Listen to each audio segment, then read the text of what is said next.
Welcome to Cyber Shorts, a LinkedIn Live series brought to you by SecureWorks. In this series, we talk about short and snappy cybersecurity conversations and trending topics. Today, I'm honored to have Rafe Pillingback, who's our Director of Intelligence with our Counter Threat Unit.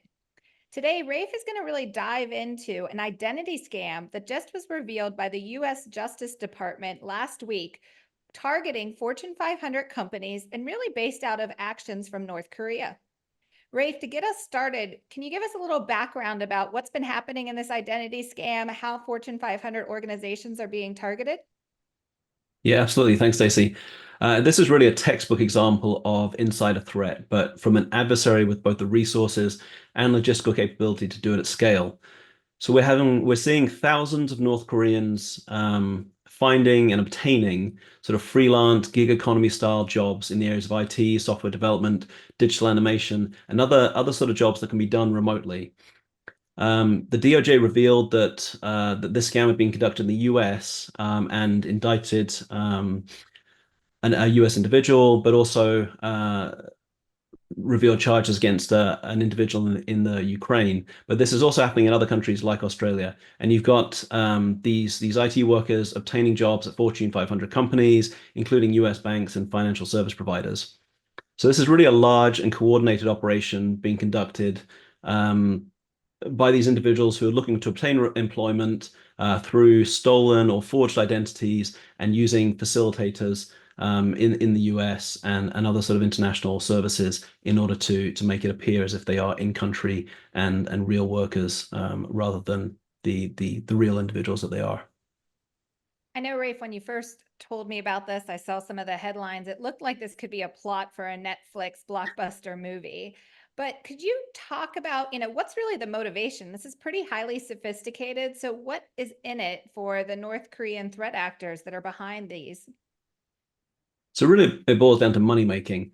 The North Korean regime has honed the art of sanctions busting over the decades. They've engaged in a whole range of illicit trade and organized transnational crime, things like forced overseas labor, arms trafficking, drug manufacture and smuggling, counterfeit pharmaceuticals, counterfeit currency, oil smuggling, and even, more recently, since 2015, we've been seeing cyber-enabled theft of money and cryptocurrency from banks and crypto exchanges and other institutions. So this is really about deploying an army of IT workers in order to have them earn money, which is then funneled back to the North Korean regime, and they can do that through using stolen identities or falsified identities within various countries. It's really interesting because I'm sure there's some espionage, but as you said, that's not the main motivation. It's really about how do I have a full-time job and I'm earning a salary that I can then put back into the regime. With that, has this just started or how long has it really been going on and why are we only hearing about it now?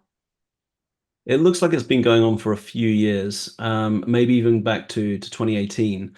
But in terms of the resource availability, North Korea, like many communist countries, has historically placed a focus on science and technology and mathematics. And so you have some talented, skilled, well-educated individuals, but the North Korean economy just doesn't provide the opportunities for them to really make any significant sums of money. So they can make much more money applying those skills abroad. However, because of constraints and sanctions, poor diplomatic relations, they can't legitimately obtain employment in many other countries, and so they resort to this type of scheme in order to do so. And I think it's worth noting that many of these workers probably do so um, under some degree of coercion. They might not have a lot of choice in the matter, and they are likely being forced to work long hours and operate under tight restrictions. So, um, yeah, there's a degree of they don't necessarily have a huge amount of choice in this. Yeah, it's sad to see some of that. And it's, I guess, kind of interesting to see this coming out of North Korea. There's been so much news about China and some of the, nation state activity that's been going on there, but not necessarily out of North Korea. So recognizing that it's happening is, I think, good for everyone that's tuning in today. But I guess the other thing it's really shining a light on is how even corporate compliance and cybercrime are really starting to become intermingled in terms of a way of national security. Yeah, I'd agree. I mean, we've sort of seen that, I guess, with the ransomware case, with sanctions being applied to ransomware groups and complicating the payment of ransom, and this adds a whole different dimension to that. I mean, companies have had to comply with sanctions in various areas of trade for a long time, but the idea of you outsource something or you contract out to a freelance worker through the one of the many sort of legitimate websites out there that offers this type of employment and you think you're contracting with a particular individual. Maybe they can even, pass all of the checks that have been asked of them, and yet ultimately you're employing an individual who may get you in trouble from a legal perspective. And this doesn't this sort of activity doesn't occur in a vacuum. So, North Koreans however good they are at this kind of scheme, couldn't get away with this without facilitators in country providing physical addresses, maybe answering telephones, providing locations to receive mail, maybe helping with the setup of IT equipment in country so that it's appearing to, I mean, it's not appearing to, it really is coming from a US physical location, coming from US IP space and maybe they help out with some of the money side of things as well, providing address to receive paychecks or bank accounts for money transfer services, that kind of thing. So those in country facilitators and other sort of international participants outside of the North Korean sphere also are significant enablers of this activity. I mean, that's what I find most fascinating. Organizations go through a lot for background checks, interview cycles. I know urgency sometimes enables you to skip a few steps, but could you give some examples on what, the DOJ and others have seen around how are they getting around these process steps so that they can get employment? Yeah, I suspect they are targeting roles where they think that the background checks or the identity checks will be lighter or more easier to falsify remotely. But yeah, a big part of the success of these schemes is the lack of robust checks being conducted. And then you have individuals like the woman that was mentioned in the charges in Arizona. Helping with stolen identities and running these laptop farms. And as I mentioned, a laptop farm being this, dozens of machines being operated at a residence or maybe some other kind of building, but they're providing the power, they're providing the internet infrastructure, and then North Korean workers can log in from wherever they are really based into these systems, and some of these might be supplied by the real employers themselves. They'll send out their own IT equipment to this newly hired worker, but it's actually been remotely controlled by a North Korean in some other location, whether that's North Korea or some other place they're operating out of. It can make it difficult to spot, but really making sure that you go through those robust checks is a key part of this. And I think that was going to be my next question. What are some of the checks that organizations can do? I mean, this is not trivial when you have someone setting up an entire laptop farm trying to evade the process. So how can organizations ensure they're writing the right processes to now check for these type of schemes? So, I mean, it's probably there's probably two sides to this. There may be some organizations that do these checks themselves, but are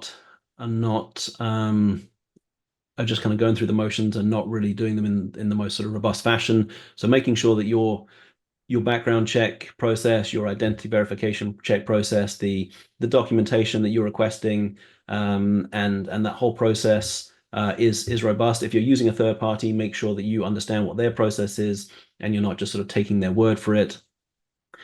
It's also, there are looking out for anomalies in the overall recruitment process. Maybe someone is difficult to get hold of, or they won't appear on the sorry, they won't talk on the telephone or won't appear on video.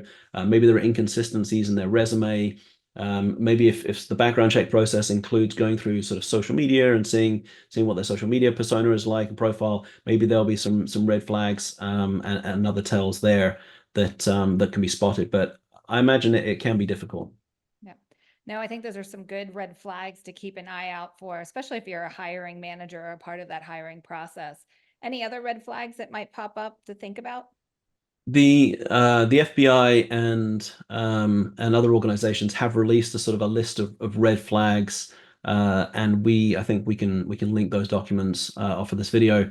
But yeah, they mention things like unwillingness to appear on video at short notice, suspicious patterns in resumes. So they cite, for example, people stating they've been educated at sort of Far Eastern universities, but have an employment history that is entirely within North America. Now, I'm sure there are legitimate job applicants that would also fit that profile, but I think it's about a number of these things sort of showing up and just require extra diligence.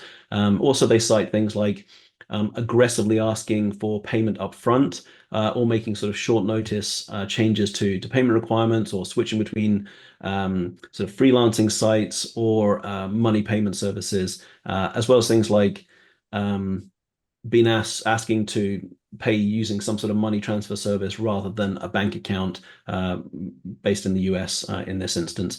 And then other things, perhaps like a technical example where you see the laptop that you provide an employee being configured for Korean language settings when that employee hasn't disclosed any history of being able to speak Korean, or any reason why they would, for example. That's a great one that IT could have helped assist in. So thank you. Um, Rafe, one of the things that caught me just beyond the sophistication is at the end of the day, this is really going after identities. And a big conversation, I was just at RSA last week, is how our identities are really going beyond what was traditional personal identifiable information to your entire digital footprint. So, what are some of these top ways that you see threat actors really exploiting identities? I think this is just one of them. Just some thoughts around that. Yeah, I mean, I think yeah, identity really is coming to the front as a topic in multiple ways, and these sort of cases really highlight that. So at the sort of baseline, we've got the traditional verification of somebody is who they say they are, that they have a right to work in the country that they're applying for employment in, that they live where they say they do, all the sort of basic physical checks.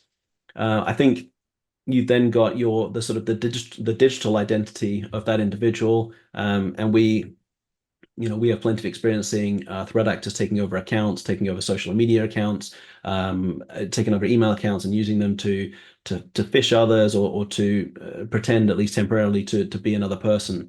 I think this is also going to get complicated with the emergence of deepfake technologies. That's something we've been looking at recently within SecureWorks, and how those technologies can be abused in things like CEO fraud and business email compromise. And it may even make it so that people can start to appear on video with some sort of assumed avatar persona. They can use some sort of voice cloning technology to communicate in real time and pass through interview processes that they might otherwise have found difficult.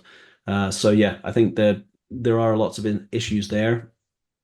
And even when it comes to sort of managing and monitoring digital identities within an organization, making sure that an organization has some kind of ongoing auditing and checking, and anomaly-based detections, looking at how the various aspects of digital identity within the organization are being used, where accounts are being logged on from, or the times of day that they're being used, looking at things like language settings for employees, whatever it might be. But yeah, there's a lot in the identity space when it comes to sort of addressing, or attempting to combat this type of issue, as well as other types of identity abuse like social engineering. Well, thank you, Rafe. I appreciate the time today because I think these are all things that we living in the gig economy need to be aware of. And we're seeing a lot more activity that's not always malicious like the espionage, but are fraudulent and are causing damage, whether at the nation state or within organizations. If anyone that's tuned in today or watched the recording is interested in learning how anyone can go ahead and do an assessment around those identities, that is a service that SecureWorks offers, and we'd be happy to support you. Or if you identify that you've fallen victim to one of these scams or other activities, we have an entire incident response team that's ready to assist you. All that information can be found on secureworks.com. Thank you, Ray, for joining, and for everyone that's tuned in live today. Look forward Thanks, to the Stacey. next one.